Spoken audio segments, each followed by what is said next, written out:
আসসালামু আলাইকুম। কেন জানি মনে হচ্ছে যে কাঙালের কথা বাসি হলে ফলবে। আমরা আগামী ডিসেম্বর অথবা সর্বশেষ জুন পর্যন্ত নির্বাচনের একটা আয়োজন নিয়ে ভাবছি, কথা বলছি।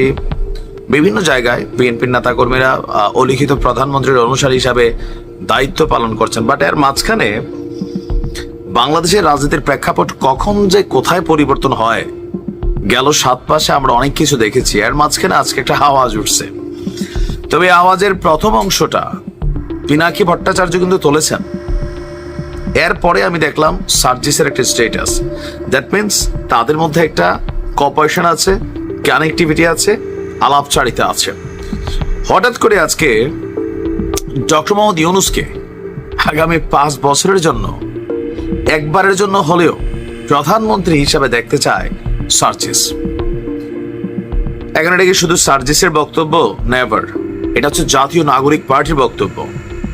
আবার অপরদিকে অনলাইন কিং পিনাকি দাদাও কিন্তু এমনই বক্তব্য দিয়েছেন।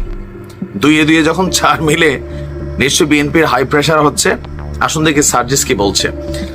সার্জিস বলছে, অন্তর্বর্তী সরকারের প্রধান উপদেষ্টা ডক্টর মোহাম্মদ ইউনূসকে 5 বছরের জন্য বাংলাদেশের একটি নির্বাচিত সরকারের প্রধানমন্ত্রী হিসেবে পাওয়ার আকাঙ্ক্ষা আজীবন থাকবে বলে জানিয়েছেন। এখন এটা কিভাবে সম্ভব? তিনি তো নির্বাচন করবেন না। তিনি জনগণকে বলছেন যে রাজনীতি তার প্রফেশন না, তিনি দেশকে একটা জায়গায় পৌঁছিয়ে দিয়ে সেখান থেকে তিনি তার যে পুরোনো কর্ম, গ্রামীণ ব্যাংক বা আদার্স তার যে ওয়ার্কস আছে, তিনি সেইখানে ফিরে যাবেন।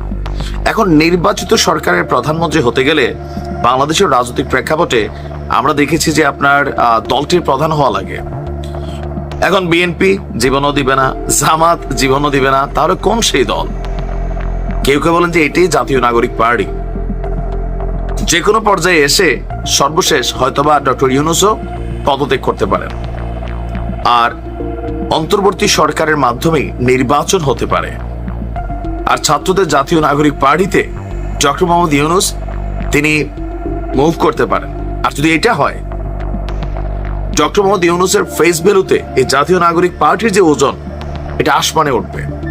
ইভেন আগামী যে সময়টা আছে, ডক্টর মোহাম্মদ ইউনূস যদি বাংলাদেশকে একটা ভালো সার্ভিস দিতে পারেন, জনগণ পজিটিভ নেবে। আর রাষ্ট্র ক্ষমতায় এই মুহূর্তে তিনি বসে আছেন, যে অর্গানগুলোর মধ্যে ডিস্টার্ব আছে এগুলোর কিন্তু একটা একটা করে বের করে দিচ্ছেন। তো সেখানে ঘুরে ফিরে একই দৃশ্যপট আসবে। সার্জিস লিখছে তার ফেসবুকে যে এই মুহূর্তে আমরা জানি, যখন চীনের পিকিং বিশ্ববিদ্যালয় থেকে ডক্টর মোহাম্মদ ইউনূসকে একটা সম্মানসূচক ডক্টরেট ডিগ্রি দেওয়া হচ্ছে, তখন হঠাৎ করে সার্জিসের স্ট্যাটাস, অপরদিকে পিনাকিদার বক্তব্য। তো কেউ কেউ বলছেন যে নির্বাচনটা আদৌ কি হবে, নাকি ধরেন সংস্কার দীর্ঘ প্রক্রিয়া হয়ে যাবে, অথবা ডক্টর মোহাম্মদ ইউনূস নির্বাচনের ঠিক আগ মুহূর্তে যখন তফসিল ঘোষণা করা হবে তিনি পদত্যাগ করবেন, জাতীয় নাগরিক পার্টির প্রধান হিসেবে দায়িত্ব নেবেন। ছাত্ররা বলছেন, আপনি একটা জিনিস খেয়াল করছেন, গেল 2 থেকে 3 দিন আগে নাসিরউদ্দিন পাটোয়ারি বলছিল 5ই আগস্টের মতন একটা চমক দিয়া ভেলকি দিয়া এরা নাকি রাষ্ট্র ক্ষমতায় চলে যাবে। দেন আমি বিষয়টা বুঝতে পারি নাই, বাট রাইট নাও অঙ্ক মিলা শুরু করছে। আপনি বুঝতে পারছেন তো নাকি? আচ্ছা, কি বুঝছেন কমেন্টে লিখেন। আমি ছোট মানুষ, এত বুঝি না, বাট যেটা মনে হয় সেটা প্রকাশ করি। কি ঘটতে যাচ্ছে আগামী নির্বাচনে? আসসালামু আলাইকুম।